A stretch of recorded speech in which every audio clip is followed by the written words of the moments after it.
వార్తా సరళి. అందరికీ నమస్కారం. మా గ్రామం నీలకంఠాపురంలో నవంబర్ 3వ తేదీ సోమవారం నూతనంగా నిర్మాణమైనటువంటి డాక్టర్ శాంత, డాక్టర్ జయరాం, ఎల్వి ప్రసాద్ కంటి ఆసుపత్రి ప్రారంభం కానుంది. అందరినీ సాదరంగా ఆహ్వానిస్తున్నాను. దయచేసి అందరూ కూడా ఈ దేవాలయ ప్రారంభంలో మనమందరం పాల్గొందాం. అవసరం ఉన్న వాళ్ళందరికీ కూడా ఇది అంకితం చేద్దాం. ఆ మధురమైనటువంటి ఆ ఘటనలలో, ఆ క్షణాల్లో మీరందరూ కూడా రావడం నాకు మరీ ప్రత్యేకంగా మా గ్రామస్తులకు ఆనందాన్ని కల్పిస్తుంది. ఇది ఒక అంతర్జాతీయ సంస్థ, ఎల్వి ప్రసాద్ ఇన్స్టిట్యూట్. అన్ని రకాలైనటువంటి కంటికి సంబంధించినటువంటి చికిత్సలు ఇక్కడ జరుగుతాయి. దయచేసి అందరికీ చెప్పండి, అందరికీ తెలపండి ఈ విషయం.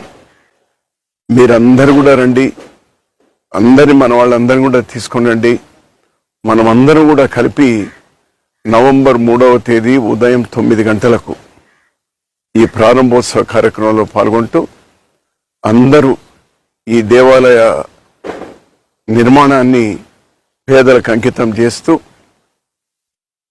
దేవాలయం అంటే ఈ కంటి ఆసుపత్రి ఒక దేవాలయం. మా ఊళ్ళో ఇది ఒక రెండో దేవాలయంగా మేమందరం కూడా భావిస్తున్నాం. మనమందరం కూడా అంకితం చేద్దాం.